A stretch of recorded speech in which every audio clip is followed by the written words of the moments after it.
Uh, Sex this week, sex, sexuality, spirituality, interconnectedness, the fluid psychology of sexual identity, as well as just how that really plays into not only interpersonal interaction, but interspiritual interaction, and what people may think about sex that may or may not actually work to serve them as they grow into themselves. Um, that's probably the best way to put it, I think, right? um, Excellent, excellent. So, of course, we've got Chris back here. The topic of sex, we can go into a million and one different areas with. We could talk about, spirituality, tantra, a lot of spiritual practices, spiritual endeavors really, incorporate a sort of sacredness, even almost a religious um, experience to sex or the act of sex. We could also go into interpersonal social psychology. We could go into how the energies really work out, what sex is really doing.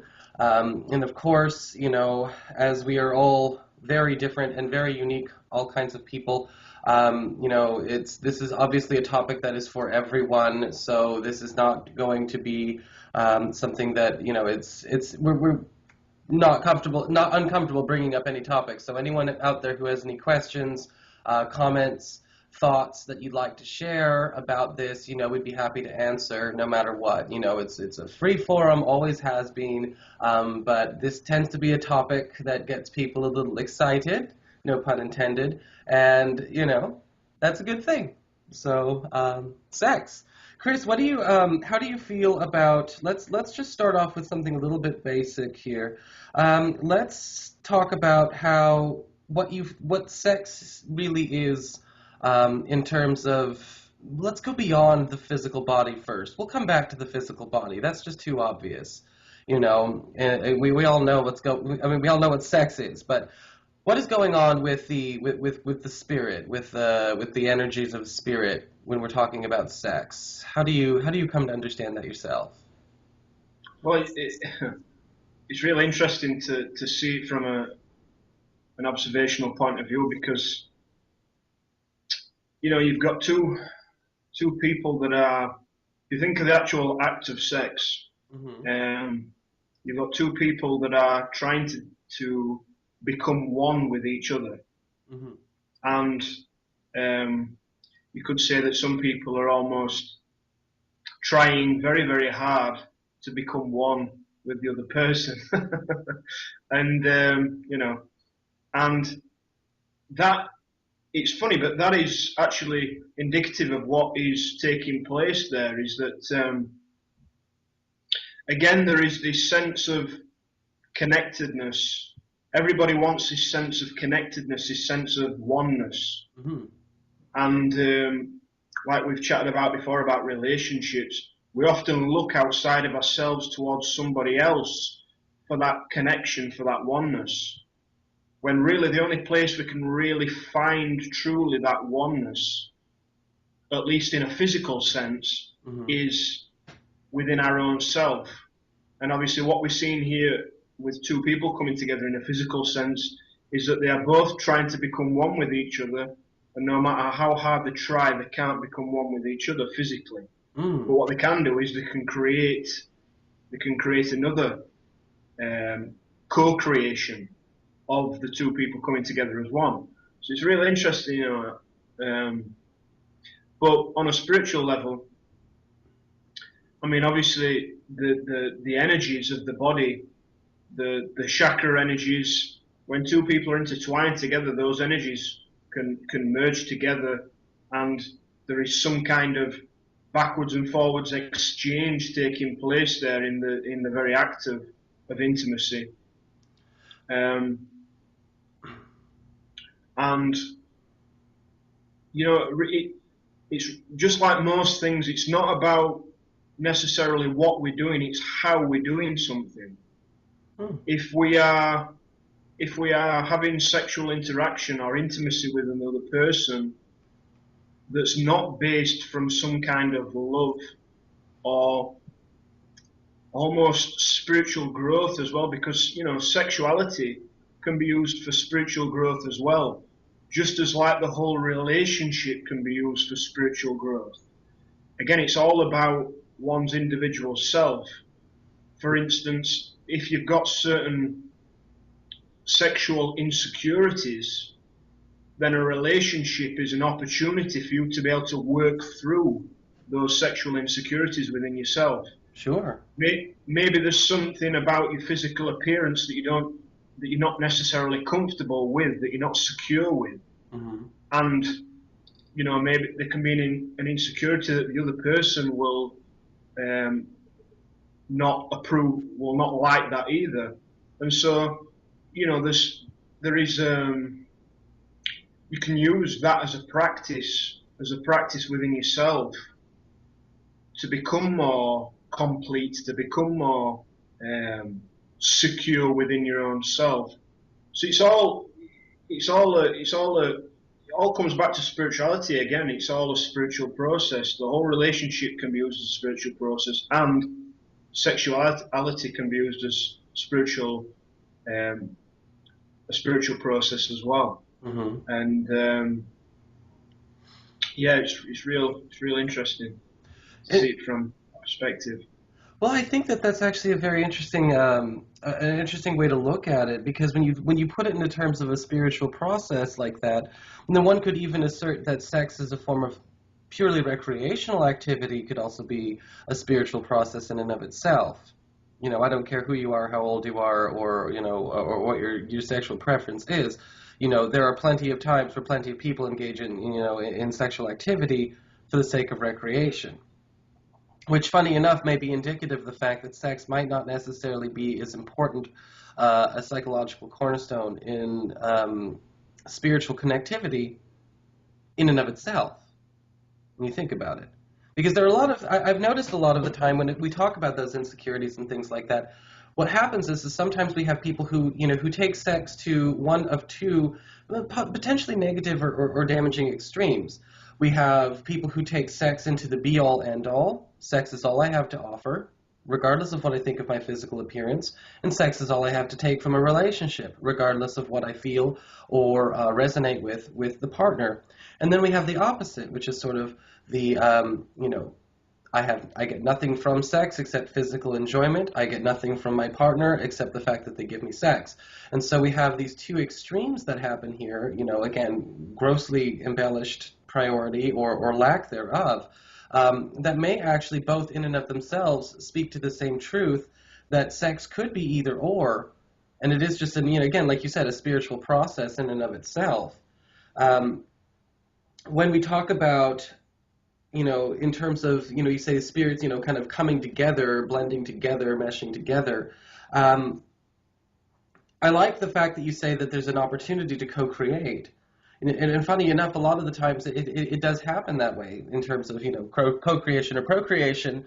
But at the same time, I like the fact that the way you put it almost makes it sound like it precludes the notion of a biological urge to repopulate, which is kind of an interesting thing, because we have a very different sort of approach to that, I think, as animals.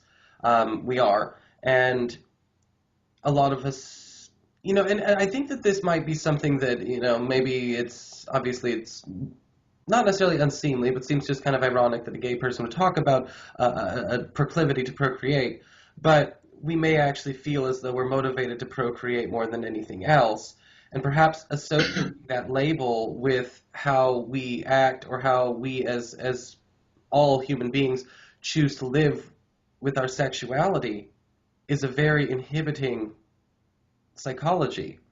When we talk about that, like, okay, well, say there's a man who sleeps with 10 different women, in a very short period of time, and we might excuse that as some sort of like, oh, he has this biological need to procreate, and then someone might take that to a next stage and say this is, all about him being extremely selfish, and he's just trying to, spread his seed or whatever. And we have the same thing that goes on with women. If a woman goes out and does, oh, she's a slut, oh, she's just trying to find, someone to do. It's, if we actually do hold on to that conditioned brain that the reason that we're doing it is because we have an urge to procreate, that's a negative thing, you know.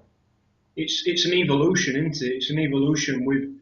It started off that way Hmm. as basically purely as animals, like you say, to be able to carry on the species to procreate, but it's evolved into something so much more than that, into something that can be very, very, very beautiful, very intimate, and very loving, and also can make us, as I said earlier, enhance our own spiritual um, capabilities, if you will. Hmm. Just the very mindfulness of sexual activity, to be intimate with another person, to be completely mindful of everything that you're doing, to be mindful of the other person, to be mindful of every sensation, um, is is almost a practice in itself, Hmm. you know. And so there's so much more than, like you've said, the conditioned belief of either procreation or recreation. Right. There's so much more than that, so much more. And when you say, the opportunity to work through that kind of, I mean, there may actually be challenges in human sexuality that can be very. I think that in society we have, a few grand taboos when it comes to sex, and there's it depends on where you are, but to be to make a gross oversimplification, if I may, for the sake of conversation, we have a few taboos. We have, again, sex purely out of recreation. There may be a bit of a double standard depending on the community, but we do, sex is a form of recreation. We could, well, it would be kind of going down a rabbit hole, but if we talked about, homosexuality, I mean, we wouldn't want to just go completely into that realm, and just never come out. But that's there too. We also have age is a big deal. When is a person too old to be sexual? And I've noticed that is to be a big, strange kind of, kind of problem. When is a person too old to be a sexual being? And I think that's a really powerful piece of conditioning. I mean, and those three are big enough in and of themselves. And then, of course, we also have the fourth one, which is the exact opposite. Sexual, development or sexual indulgence very young.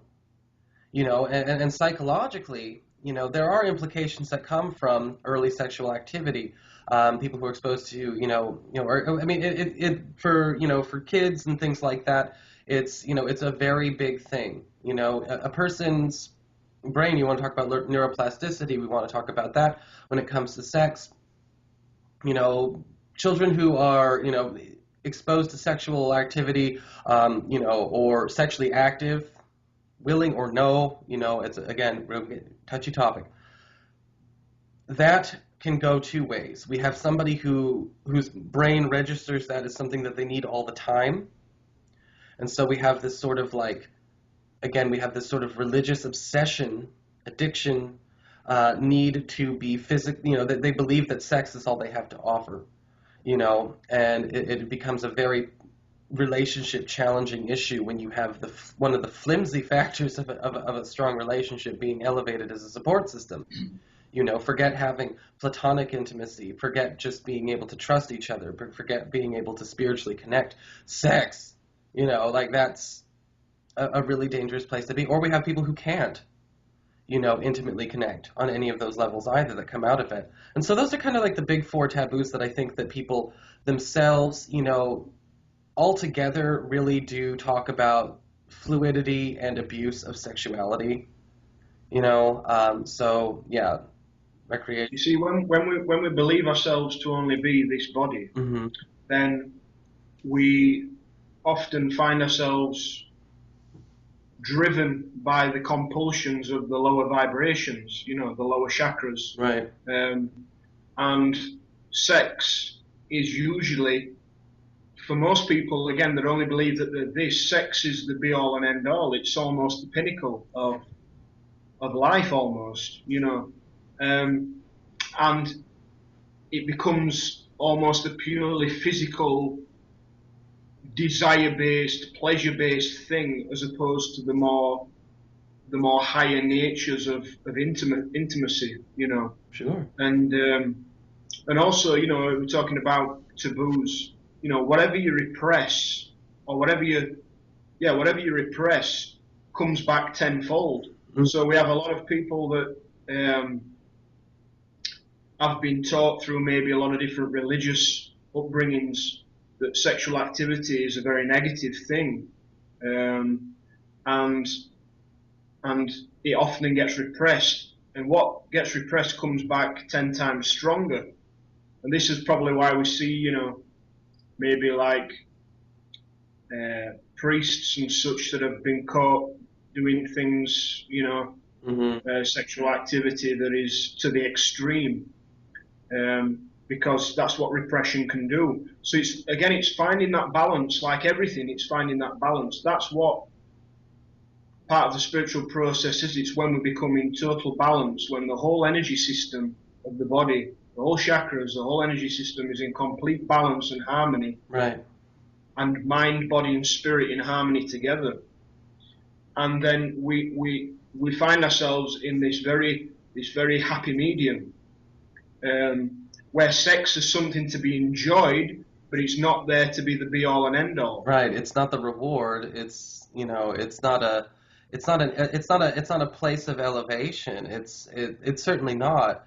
And, you know, and funny enough, I think that when people actually come into that place where, again, you have that happy medium, higher heart, happy medium, because that's really what it is. It's right. It connects them all, right?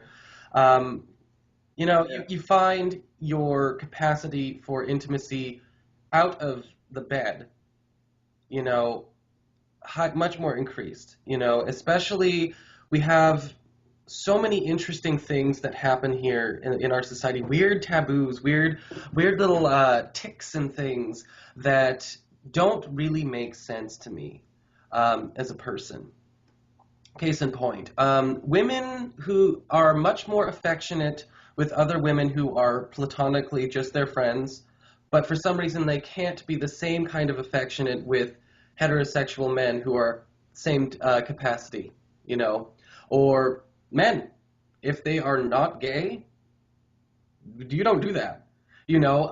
It's strange because everyone's soul wants to be a part of something, to come back together, to be with something and somebody, to be closer, you know. And some people are ready for closeness and some people are not, you know. That's not even a debate. But there is this whole issue where we stop ourselves from being close to someone we're close to, not even outside of sex. That's really interesting. But when you think about it, the notion of sex, sexual psychology, sexual identity, sexual spirituality, there's still some sort of root there. Because if this creates an implication, then obviously there's a dysfunction with this that means we can't actually behave more freely in that happy middle ground. Does that make sense? You know, yeah. So if you know, if a heterosexual man, you know, gives his friend a hug and they're totally sober, let's throw that out there because it's funny how, you know, sometimes people just kind of free up and they just do it anyway, under, you know, other circumstances. But all of a sudden, if somebody stops and regresses or, you know, goes too far, you know, decides to get insecure, thinks about their own programming, and it's kind of like, either you're insecure about how you look when this is happening, or you're insecure about how malleable you may think human sexuality is. You know, and the same goes for if, you know, like I said, it's like almost like the equal opposite, because if a heterosexual woman was, you know, she can kiss her girlfriend on the cheek, no problem, no questions asked. She kissed a man on the cheek, and all of a sudden we have to write a 10-page paper on why that happened, and you know, figure out what the hell's going on behind the scenes. You see, it's like the same equal opposite issue, you know. And I mean, maybe this has to do with gender roles, gender status, blah, blah, blah. But it's just one of those interesting things where, you know, because I myself really am an advocate of stronger platonic intimacy. You know, love everyone as your family monad, as your brother and your sister, You know, if you're sexually compatible, great. If you're not, you can still love each other and, you know, be affectionate with each other. There's no problem with that. But I don't know, some people get real touchy. And not like touchy feel. I mean, they just get touchy. It's strange, you know. It's you know, where do we draw the line? When do we say somebody's flirting and when somebody's not? When do we, you know, who's what? I gotta stop. What do you think of all that? Yeah, some these are all these, you know, societal norms that come in society, which are based again through, it's often conditioning that gets passed on, and you know, it's they're all products of the mind. It's all a product of the mind guessing, thinking it knows what a person's intentions are, Mm, you know, and then judging, that judgment, you know, the act of judging. Again, when we're being when we're being completely true within ourselves, then we would not find the need to judge anyway, mm-hmm. to judge another, or to try and think that we know what the other person is doing something for. Only that person knows themselves what intention is behind whatever they're doing, you know.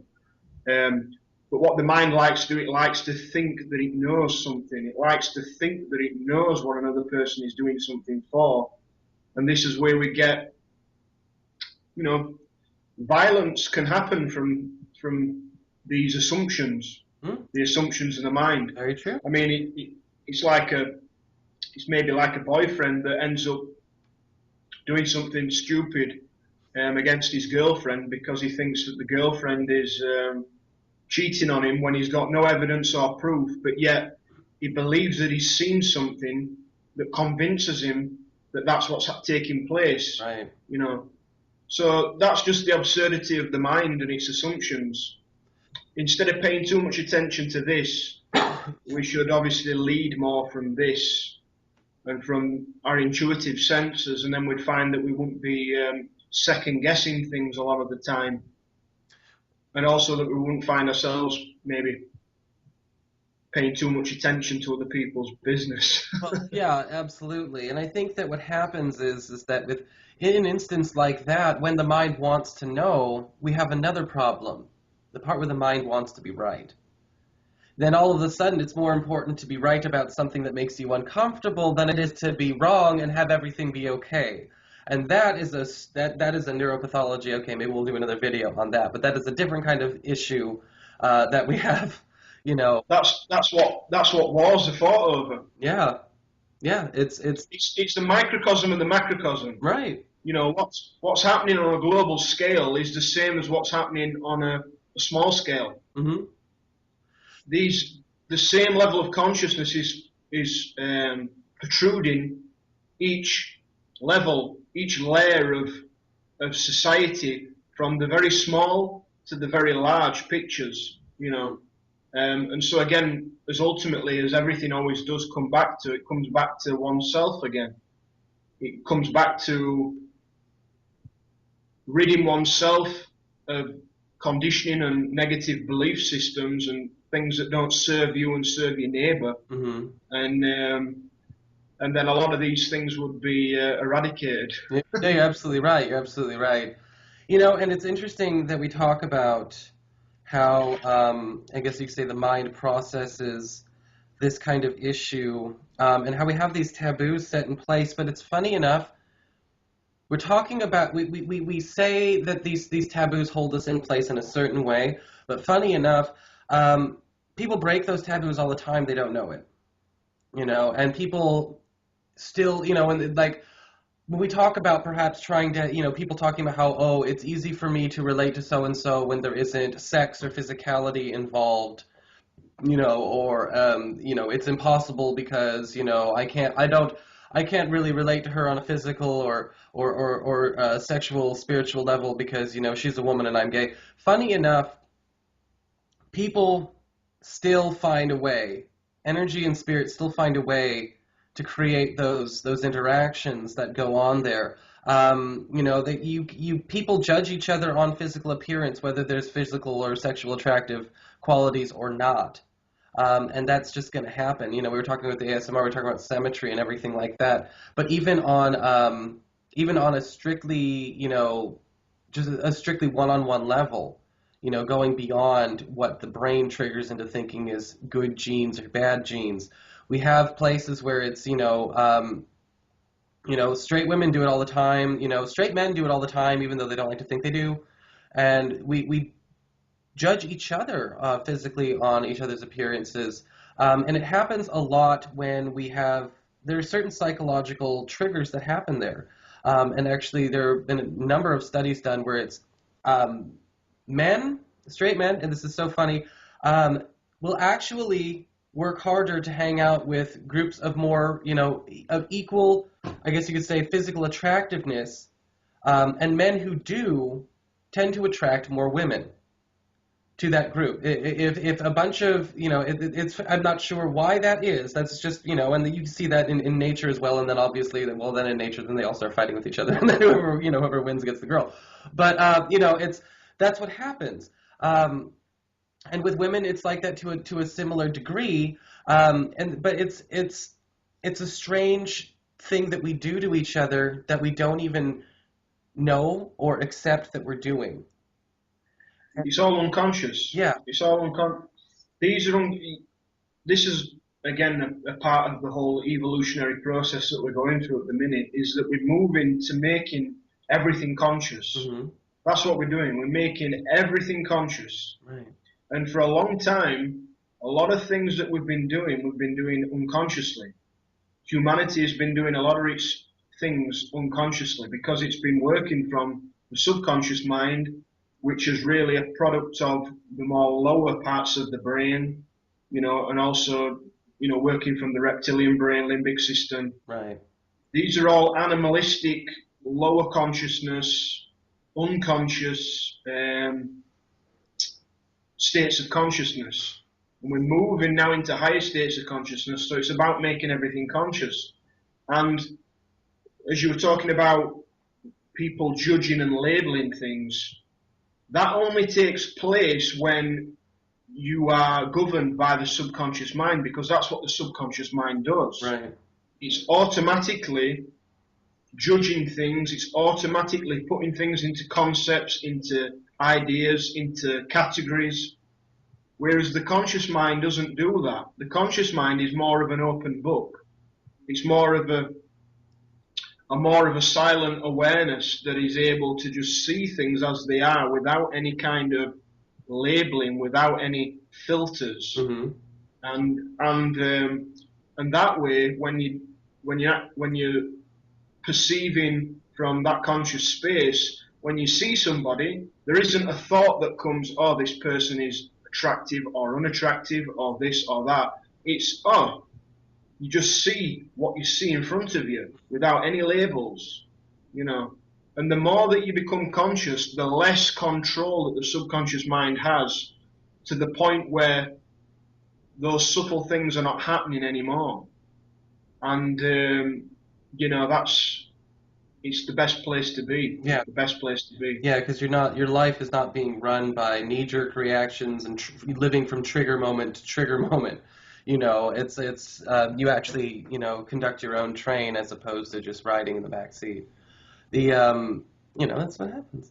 And it's interesting that we talk about it like, just kind of noticing something like that, because I think that as our society tends to, start to become more conscious, we have this sort of another shift kind of happening, I guess you could say, in that comfort level with just being a sexual being. Doesn't matter, anything. Maybe we should just, why don't we just drop labels altogether?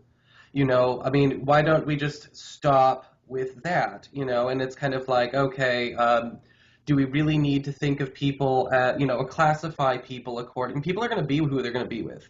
I personally believe that.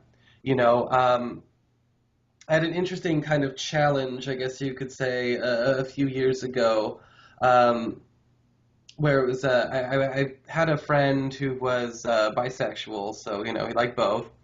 And funny, at the time I had this thought, I was just like, God, why at the time I believed, it's like, God, it's like every bisexual person just believes everyone's bisexual. It's just kind of weird. Maybe that, and I was thinking, well, I guess coming from his experience, he wouldn't know any other way, you know. And and then I was thinking about it, and I was just kind of like, well, who am I to say, that a woman who did it for me, whom, maybe I just have not had contact or, exposure to, doesn't really exist. Pretty far-fetched of me to say. I know what I resonate with, I know what I'm attracted to, yes, and that, but maybe I should step back from thinking, my life really is hardwired according to my present orientation. Because What is it? What's that saying that people sometimes say? I've heard before. We often see things not as they are, but as we are. hmm yeah, So going to what you were saying about being the person being bisexual and thinking everybody else is yeah, bisexual, yeah. Well, it's kind of he was an interesting one. Yeah, no, I mean, he was like, it's just like, oh, everyone's bisexual, and we think about that, and we think about, okay, we have this everyone's, a lot of people are really open about polyamory now, and now they're really advocating polyamory, and I'm kind of like, do it without the label, please, do it without the label, please. You will get much further. Go without the label, and then we have, that's like, it's really interesting because, I'm kind of like, well, hold on. I learned kind of an okay thing there, I mean, because if I met a woman and all of a sudden I was just kind of like, yay, tits, I wouldn't have a complex about it. Absolutely not, And there was a part of me, and I think that for a lot of people, especially those of us, I guess bias aside, but especially those of us, who have in the past and and typically do on a recurring basis because you just admit what you like and what you don't are pretty on the hard end of gay or straight um identifying with that label as a lifestyle has never been something I could do, but it makes me think a lot about people who do, and it's kind of like um it's just sex, it's just sexuality, it doesn't matter, you know And I think that as far as that goes, then that kind of took my head out of it. It was just kind of like, oh God, you're right. Let's take the label out of it. Take that restriction out of it, Nico. Take that out of it. I mean, he's probably imposing a little bit, in the sense where it's kind of like, oh, okay, I get what you're doing. You're identifying. You're coming from your experience, and yeah, I guess when you see things as you are, you can't really conceive of not having an option, but selections and things like that. But yeah, it was a bit of an interesting experience there because it was kind of, and I've had friends, I have plenty of friends who are bisexual, and it's true, a lot of them just kind of like, believe me, you are, everyone is, and I'm like, okay, but sure, whatever. But I don't think that's necessarily it. I don't like the label bisexual either, because it's really like, is that a sexual preference or is that a lack of preference? You know? And I think that at some point, we all have these moments where we lose preference. Or maybe when we don't have physical bodies, we certainly don't have preference, you know? In terms of, well, because I don't even think you really have a gender once you get past that point in time anyway. You're just energy blobs, you know, unless you're like blue sexual and red sexual or something. But I don't know if that's the case, you know. Oh, I only have sex with primary colors, when I'm a ghost. Sorry. No, but the notion of it was actually very. It wasn't necessarily challenging, but it really did kind of bring up the fact that I think that when we look at our sexual identity or our sexuality as a really prioritized part of ourselves, even those of us who don't, um, how it's almost like a reverse judgment in a sense, where we're kind of like we judge that, but it bounces back, and we're kind of like judging ourselves like, and no, I'm put myself in this category, even though I don't really like categories, which is kind of strange. And so, like I said, it was a weird, complicated experience, just like him. And so, it's just strange. It's just strange that way. But I think that it's the fluidity of a person's sexual nature um, should be just that, you know, and nothing more. No need to label, no need to discover, no need to, if it happens, it does, and if it doesn't, it doesn't. So, coming out of that experience is kind of like, all right, him trying to, see if I could, if I had that in me, all right, he was doing that for himself, and, me telling him that he's wrong, and, it's like, that was me doing it for myself, and then if I actually, when you think about that, it's kind of like, that's really the case, you know. The fluidity is going to be in the authenticity, not in the let's project, let's proclaim, let's really wear this costume of what it means to be this, that, or the other thing, And the same thing could be said for anyone really in terms of their tastes. I mean, we can go beyond that kind of sexual preference to go for people who prefer older folks, people who are younger folks, people who prefer bigger folks, thinner folks. Doesn't matter. Same thing. It's all the same damn thing. Everything's much more simpler without the labels. Yes, it is much simpler without the damn labels. That's a real. And the labels again are just like we said before. If you get stuck on a label, it becomes it's an identification again. Yeah. I'm so and so, so and so. I'm John Smith, and I'm gay or straight or whatever. And it can become if you're too identified with it, it becomes a very rigid label, and so then everything that happens through that experience becomes a very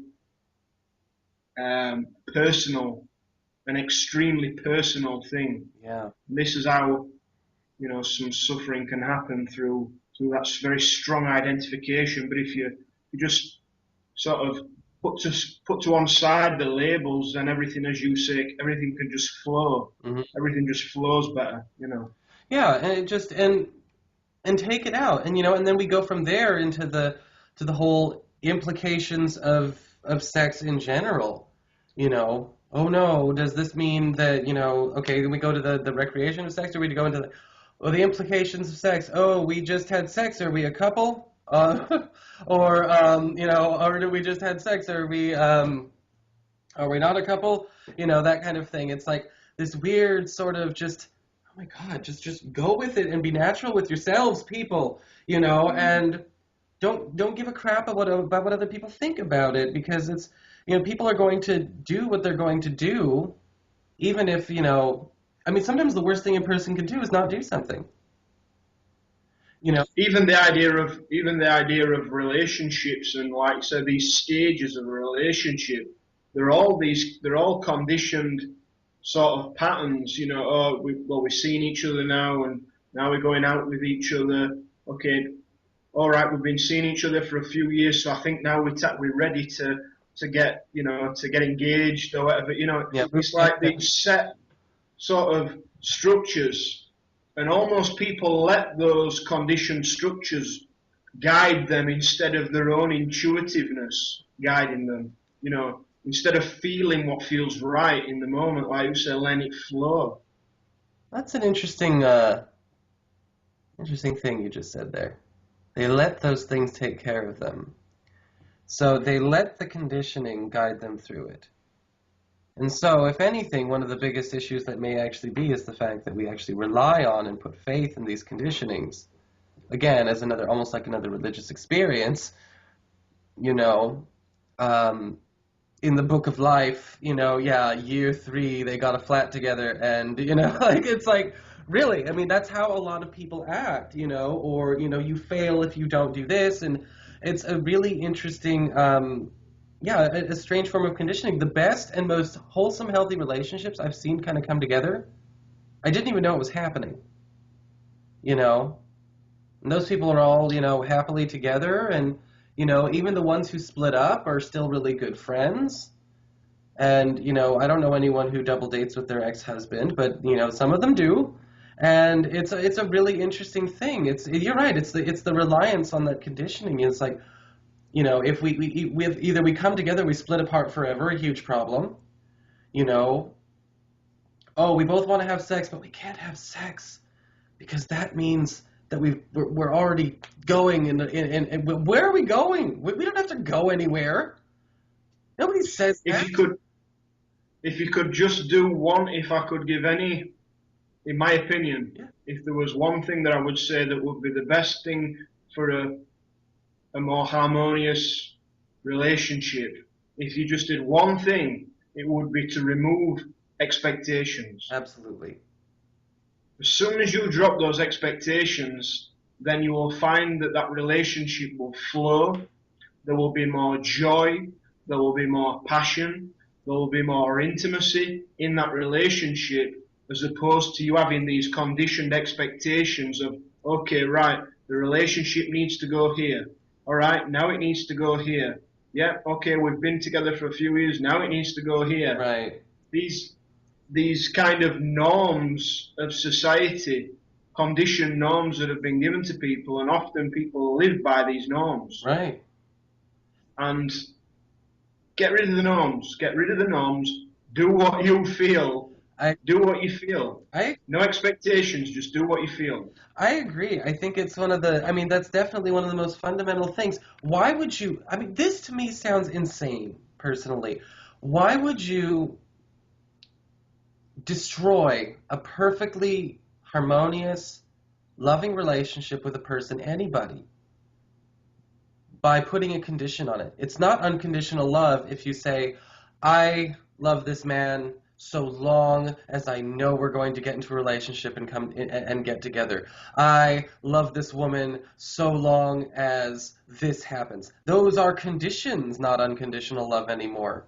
And obviously it's, there's this other problem. You're right, the expectations where it's kind of like, oh, we just had sex, that's a sign. It's the mind trying to interpret things all the time. Yeah, The conditioning, the mind is always trying to second guess things and interpret things rather than just letting it happen. Let it happen. Let it happen. See where the relationship goes naturally by letting it flow. No pressure. No pressure on yourself.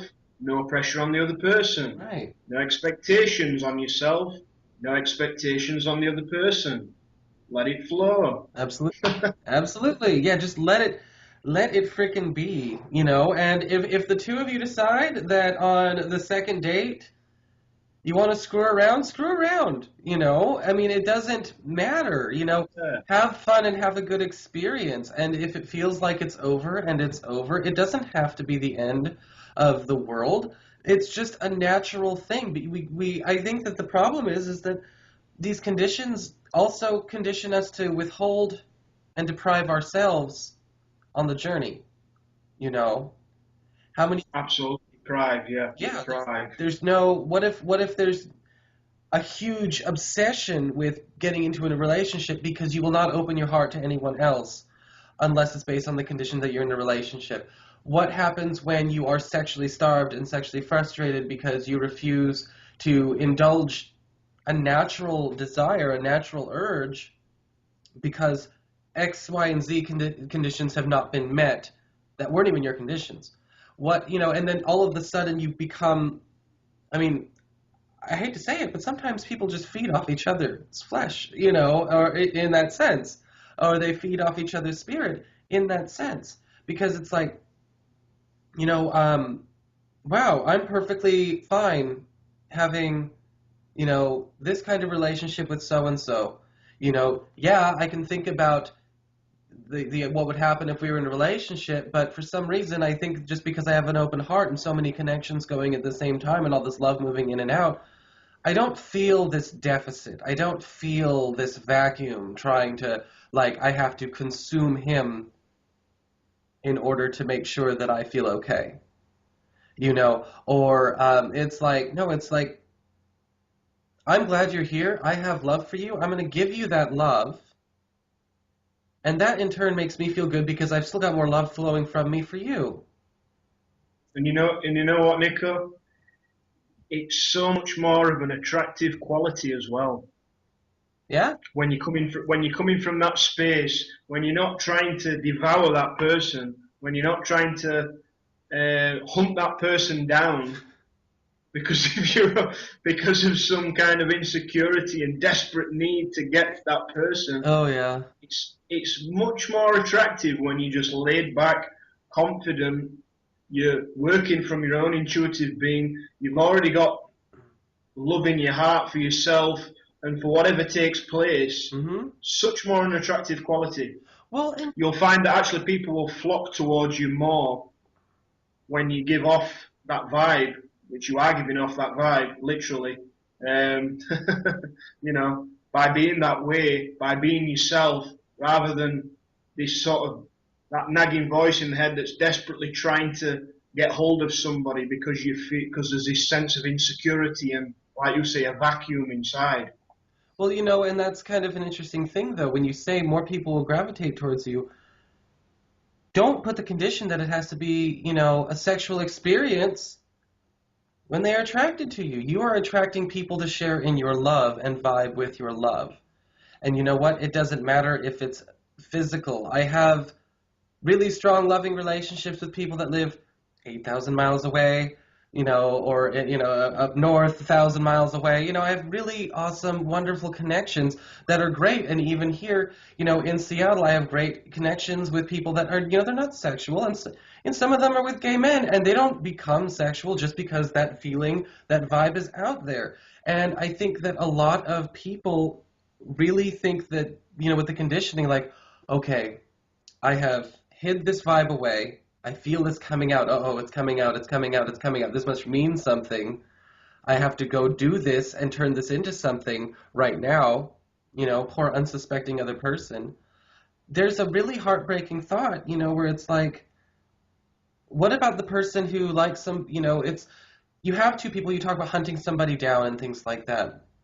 This, oh God, it really bothers me. I don't know why I get these reactions this way, but it's like, people don't realize how being somebody's friend can be really important and really special and a wonderful experience in and of itself.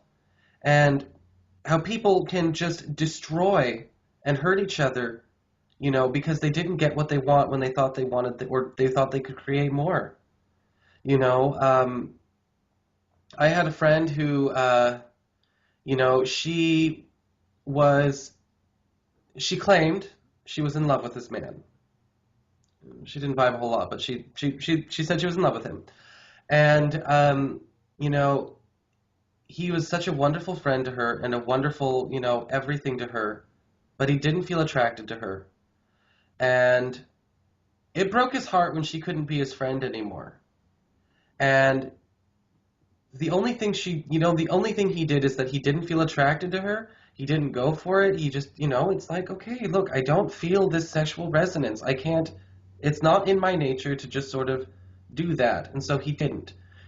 He stayed single. He didn't, she didn't even go visit him in the dang hospital because she just wanted him in that relationship for herself so much. And I'm just kind of like, all he wanted was to be your friend. There's like this really, and I get an emotional reaction to it because I'm just kind of like, there is an innocent, pure love there that you just shit on, because you wanted to have something for yourself. And that's, Unfortunately, what tends to happen a lot now is, and again, it's the mind. It's a product of the mind. Is the mind formulates all these ideas and pictures and images about what they want out of a relationship. And if it doesn't, like we said before, if it doesn't meet that criteria, then it's almost like you're sorry, don't want to know you. I want to move on to, I want to go and hunt somebody else instead. And like you said, even though there could have been something beautiful there on a different level, mm-hmm. it gets cut off. And like you say, it is a shame, but it's again, it's a product of a lower state of consciousness, a lower state of conditioning, which isn't really the person. That's not really who they are. They've just got confused and they've picked up these ideas, formulated them, believed them, and acted upon them as well.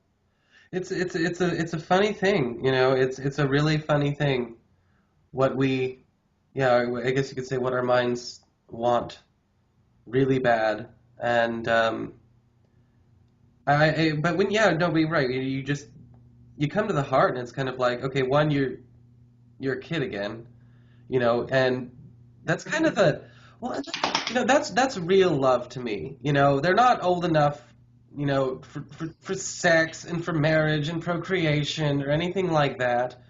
But that love is authentic, that love is pure, it hasn't been completely screwed over by all this conditioning, and if you bring that back out, I mean, I don't know, it's all nice. Be like a child. Be like a child, man. That's what it It's is. really easy for It's, me to do that. If you've seen my room, it's really easy. But you're right. No, be like a child. And it's funny enough. Guess what? All the labels go away with you when you're a child. Why? Because you don't know a damn thing about yourself when you're a child. You know you love and you want to give love. You know, people don't know if, they don't know what sex is. They don't know if they're straight or gay. They don't know if they want to have a baby. They don't know if, it's like really those things go away. Or they haven't arrived yet, I guess you could say. And yeah, you could say those are biological, psychological, neurological, and they all come no matter what. But you don't have to lose that because they do, Absolutely. Just like a child is, a child can be playing with another kid, and the kid can do something to hurt the child or steal a toy from it. But then, maybe an hour later, or whenever, the child just totally forgets about it, and they carry on playing, and there's nothing's kept hold of. There's no grudge. Mm-hmm. There's no, there's the flowing. A child flows Mm-hmm. because they haven't got this strong identity in the mind that tries to remember everything, that tries to judge everything, that tries to categorize everything. Right. So, really it's about, again, like we said, becoming more conscious by dropping and letting go of that conditioning, letting go of that identity with that voice in the head, And that's constantly labeling things. and as adults, when we're bigger and stronger anyway, I mean, having that flow going through, I mean, I think there's a fear that people have with that because it's like, okay, you think back to when you were a child and you think about, oh, well, it was a rough childhood, my mother, my father, whatever. I was totally, completely defenseless or whatever. Now it's kind of like, okay, you're bigger and stronger, let it flow again. Why not? Best of both worlds. Yeah, they can't hurt you. You're too tough. You overwhelm them anyway when you do. True. And I don't know. It's interesting. I mean, we were talking about sex originally. I think that this all does come still back to sex. And I'm sorry, I'm still getting over a cold. I'm like, ugh, it knows. But it's so not sexy. I was just like, let's talk about sex while I'm sick. No, Well, it's the same. It's the same thing. It's just it's just like it's just like in the moment, being in the moment, like we said, in actual sexual activity. Mm-hmm. What I think what seems to have conditioned a lot of people. Maybe this is something we could talk a little bit about. Actually, maybe you'd be interested in talking about this in a bit more detail yourself. Sure. Is because I'm sure you've come across it with your addiction counselling that you used to do and everything. Mm-hmm. Is how pornography has completely changed the way people often perceive sexual interaction. How there are a lot of things that are done from a conditioned, picked up point of view from pornography that gets then added on in their own sexual life, rather than just going with the flow again, as we spoke about, rather than having these concepts in the mind, just flowing with whatever feels right in the moment with the other person, Well, rather than having this set agenda in the mind of what you want to do. Funny enough, it works both ways in that sense. Because you're right, it does condition a person to sort of almost mentally rehearse a conditioned sexual experience. And it's almost like there's, it becomes very repetitious, and all of a sudden, it really does kind of narrow the possibility for enjoyment in a sexual experience, because people are, it has to be this environment, this way, this, that whole deal. And it really does do that to people. And then we have the opposite that happens, almost just as much. And people can take this to an extreme as well. This is another form of, every little bit of conditioning, is an opportunity to see if this is something that's authentic or inauthentic. So we have the restrictive quality, which you're absolutely dead right on. It kills intimacy when I'm not saying all pornography kills intimacy. I'm not saying any of that, but it can. It all depends on the strength of the mind of the person witnessing it. And the same goes for romance novels as well. So anyone who's, out there saying, oh yeah, go read 50 Shades of Grey, it makes it so much better. No, shut up. No, but and that's just word porn anyway, let's think about it. And then we have the other side where it's kind of like a person lives out and engages in a lot of interesting fantasies. It's private. They're enjoying a fantasy. They're not necessary. The problem with that is, though, it's like, okay, so we talk about the fluidity of sexuality. It's kind of like, okay, there's no restrictions. All of a sudden, age, gender, size, weight, all that kind of stuff gets kind of like thrown out the window. But in this case, this person, because pornography, and the internet can do that, and they can do that, and a person can do that without doing that. And so we have this other thing going on where, one, it still has the same weird limitation where it's kind of like, okay, then now all of a sudden, it's not that nothing is rehearsed.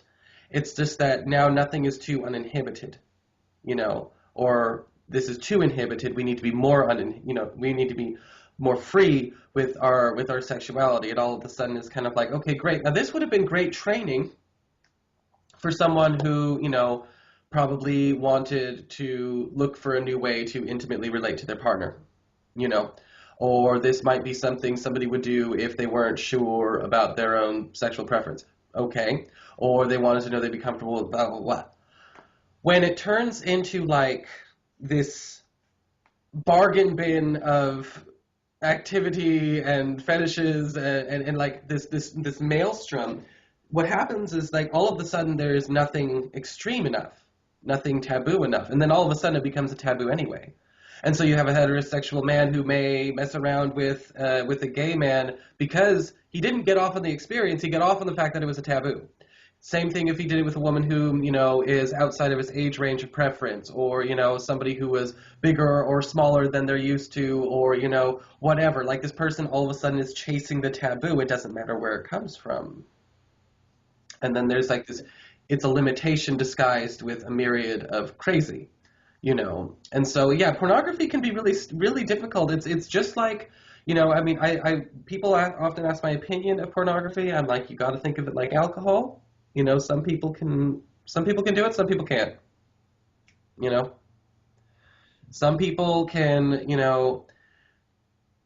stop themselves when they're done. Some people turn it into a ritual, some people turn it into dependency. It really all depends on how you're hardwired and how good you are in making sure that you're staying in control of yourself, not what you're watching, not what you're doing.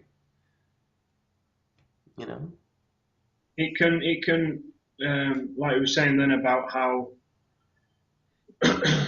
it can become like people can sometimes end up moving from one fetish to another because one is not taboo enough.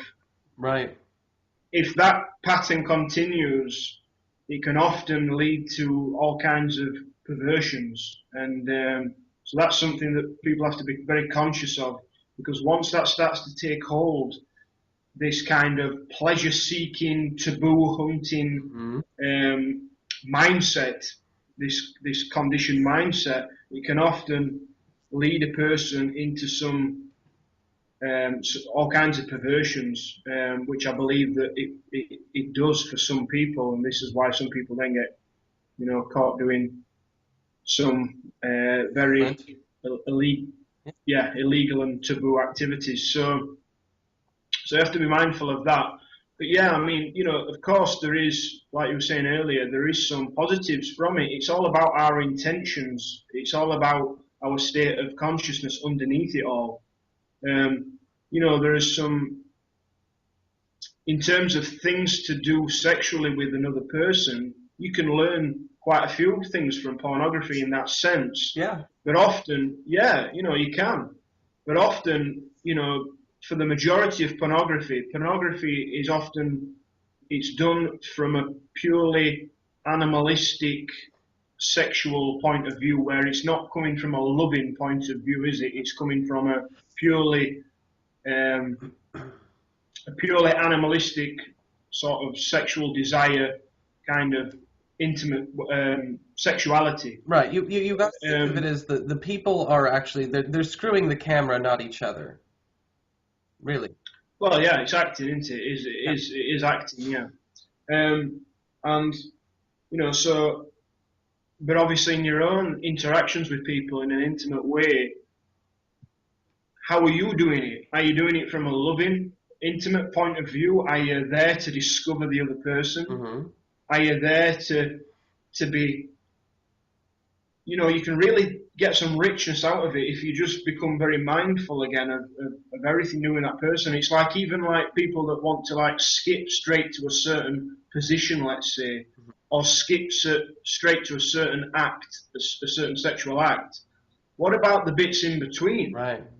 What about the mindfulness of just feeling the other person's skin, the touch? Are you mindful of all that, or are you trying to skip straight to Stampede. what the mind, what the mind's got in store, what the mind wants? It wants to get to this certain position, or it wants to get straight to orgasm or whatever, or are you being mindful of the whole process? Right. It takes it to a whole different level if you're mindful of everything, when you're mindful of the other person. Right. And when you think about it, interesting that like this jumping straight to orgasm, stampeding to orgasm. Does it really count as an experience if the if where you want to go quickest is the end? Well, you see, the whole thing is a like we said, it's a microcosm of the macrocosm. Yeah.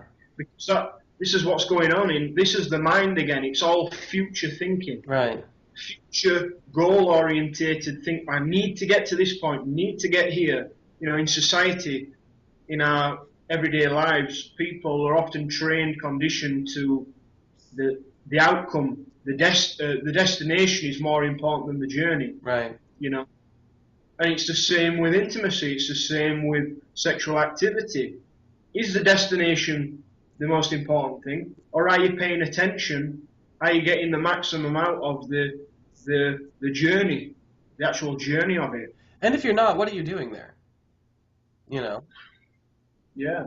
yeah. You may as well sit in front of a computer screen instead if you just wanted to do Well, that. exactly. There's nothing wrong with that, and that's what I think that this is the touchy topic, figuratively, and literally, but it's a lot of people need to remember it's no judgment. Nobody's saying there's anything wrong with with porn or experimentation or recreational sex or anything like that. There's not. I mean, nobody's saying that, and but I think that in terms of there's a certain level of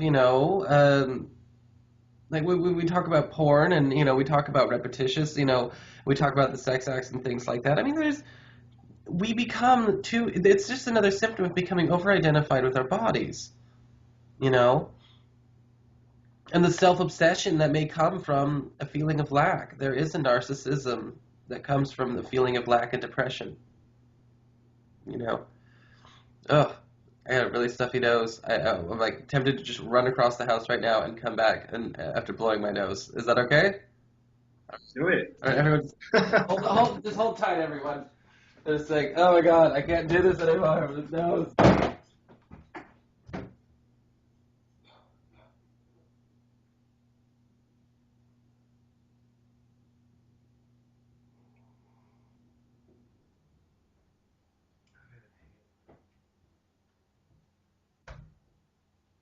Thank you so much, everybody. I'm gonna edit that crap out. It was horrible. I'm sorry. I'm like. Yeah, it's just like I can't breathe, Chris. One sec. No, it's a really yeah, no, it's funny. It's funny how people get wrapped up in their sex. That's pretty much what it is. So, so I guess when you get to when two beings come together that are completely complete in themselves, and then they have an intimate, then they're intimate, then that is something that would be propelled to a whole different level. Absolutely. That state of intimacy, that state of sexual connection would be something on a completely different level of two beings coming together um, with completeness within them, but within themselves, and being completely mindful of that intimate interaction. Hmm. And That's going to be something special. I agree. I absolutely agree. And I think that for I think there's a mutual understanding of that mindfulness during that experience. You have two complete beings that come together anyway. There's the mutual attraction, there's the mutual understanding, there's the we are beyond. Nobody has to say anything about what anyone is to anybody. They just are, and that's perfect because if you put a label on it, you're probably reducing it a little bit when you think about it. Absolutely. You know, Limitation straight away. yeah, absolutely limitation. It's kind of like you want to, you understand something so big and so wonderful and so grand and so powerful and so interconnected. Why would you call it something? Don't call it something because oh, no, let it be for God's sake, and and then yeah, the build up to that experience, and you never know. Those people like they may progress fast, they may progress slow, but if they're complete in and of themselves, it's in the right time. It's when we're constantly checking ourselves that we are not, in the right time. It's like, okay, is it too soon to do this? Has it been too long to do this that I missed my opportunity? Do I initiate this kind of experience? Do I have, does she want this, or does she think that this happened too fast, or does she think this happened too slow?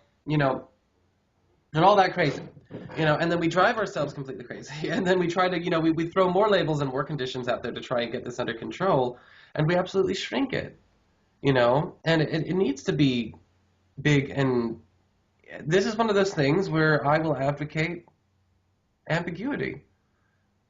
One of the few times I will advocate just letting it not be something that needs to be said. It's just something that is real and strong. And if those people want to get together, move in together, get married, whatever, they will do it because they feel like doing it. Feels right. Yeah. It feels. You see, this is something that we often, a lot of times people say, I feel this, I feel that, but really what they're saying is, I'm thinking this, I'm thinking that. Mm-hmm. We need to really get in touch with feeling, with heart-centered feeling, intuitive feeling. When sometimes we often hear it thrown around a lot is, follow your heart, follow your heart. Even in the mainstream, we hear that saying, just follow your heart. But really what people are following is the head. It's the head confused as the heart, or should I say it's the people thinking it's the heart when it's really the head. Yeah. And, the heart is not analyzed thinking. It's not rational thinking. The heart is feeling, is knowing, and when something feels right, not when you think it's right, but when you feel that it's right. So it really means coming into your body more, being more in your body and feeling it, and you'll know what feels right. You will know if you bring yourself into the body. And and I think that people, when they do, they don't realize that vibe can stay despite what's going on. It's when we have a thought, we have a reaction, we have an experience, we have a paranoid thought, whatever. And we suddenly we go out of the heart, that light goes back, okay, we're done, and it goes up and out, and all of a sudden you're in the head again. And you're like, where'd that heart stuff go? It's like the heart's not going to be making these things happen. The crazies and the fear and the judgment, the paranoia. If the heart stays on, we ignore and we do okay. But I think that what happens is a lot of people kind of like, okay, well, hold on a sec. The heart, I can't read the heart. The heart's not very specific. The heart's not giving me if it's not in the moment, the heart's not going to do a damn thing. I want more security. Fuck the heart. I need a mind. That kind of thing. Big issue with mainstream society is that we've kind of romanticized this idea that you don't need a pure heart. You just need a really sharp, pure mind, and you can get through anything and everything. And I've seen those. Yeah, you know. we've been told that this is more intelligent than this. Yeah. And we've also been taught not to trust life and not to trust our own feelings, but to trust this, to trust the mind, to trust logic, to trust reason more than this. And of course, logic and reason has its place, but it's secondary. It's secondary to the heart. Right. And the same goes for past experience. Every experience is a new experience, no matter how smart you think you are, how much you think you've been there before, seen that before. It's a new experience because you have an opportunity to turn it into something completely different when you follow the heart. And funny enough, you could turn it into something completely different by doing the exact same thing, which is all the more reason it's a brand new experience, not the same one you think it is from 5, 10, 20 years ago, however you want to term it. And it's just, it just goes back, too many limitations. Let the let the heart be free. Let the heart love what and who it loves.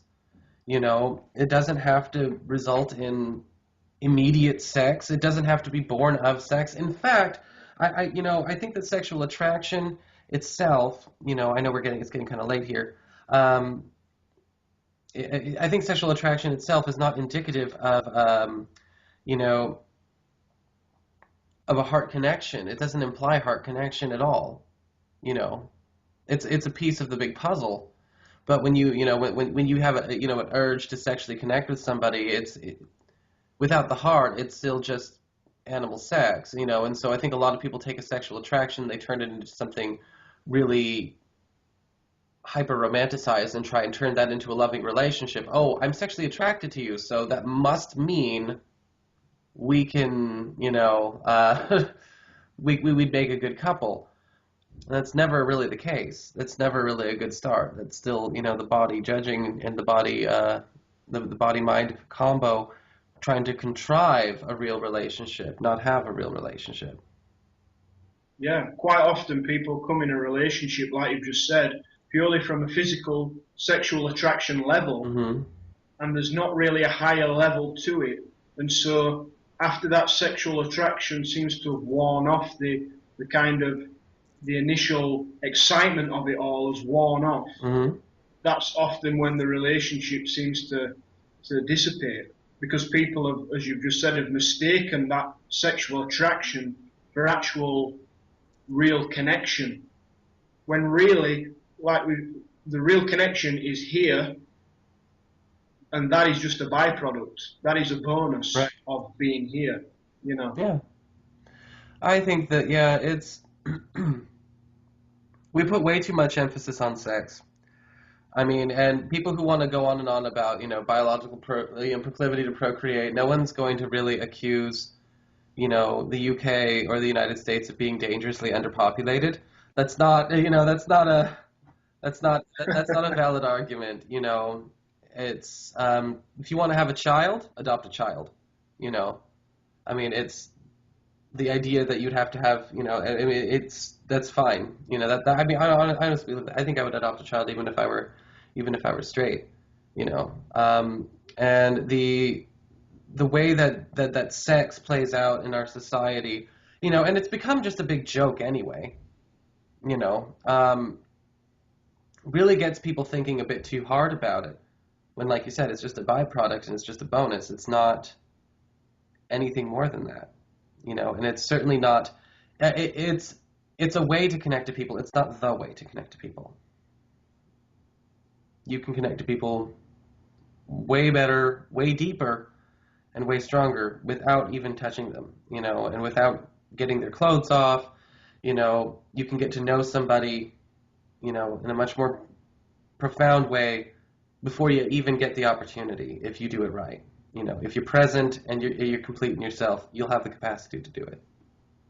This is why some of the best relationships come when you have a friendship with somebody first. Yes, absolutely. Is it? Yeah. I always advocate friends first, and I think that, it's if you're not good friends, who could be in a relationship with somebody that's not even their friend? Rhetorical. I don't know. I don't feel comfortable trying to arrange it. I mean, me talking about relationships, it's kind of like, okay. They've all been pretty long term. I'll give it that. But I mean, who could be in a relationship with someone that's not their friend? That's what I wonder. You do have to have, because there's the trust. Getting to know somebody while you're in a romantic relationship is ugh. I don't like the idea of that.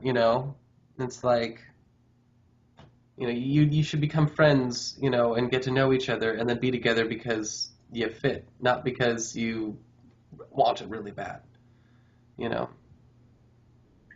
I mean, if for all those people out there that when for people that are often trying to attract a mate, if you will, or get into a relationship, just be friends with people. Yeah. Just be friends. Just be yourself. Just go around. Don't have any thought in your mind that you're trying to be in a relationship with anybody. Just be friends with people, and you'll find just by being friends with people that eventually you will find yourself in a much better relationship than if you went out searching and hunting for a relationship. Yeah. And for a partner. No, absolutely. The best sex, the best relationships just happen. They happen by accident and by incident. They don't come from porn rehearsal and crazy dating conditions and long relationship constitutional propaganda of who's doing this in the relationship according to how old they are and how much money they make and all this kind of BS. No, it's not. The best sex and the best relationships happen by incident and by accident. Well, maybe not accident, but they happen the right way. And that's and I think that we need to do something, Chris, to just kind of like get people. It's like, okay, how do we get to that point? How do people get to that point where it's like, okay, instead of like, I tried it for a week, it didn't work, but we'll talk about that later another time. So it is getting on an hour and a half. Don't worry, I'll edit out that time where I'm out blowing my nose and just running all over the place, toxic tissues. But yeah, so that's. We talked about sex and we talked about interconnectivity. We talked about, I think, something a little bit different. It's also, this is, if you have anything to say about sex or your own feelings about sex, sexuality, your own experience, your own spiritual development, please speak up. There's also another part of this that I think that, we kind of indirectly covered, but it's the non-physical intercourse between people.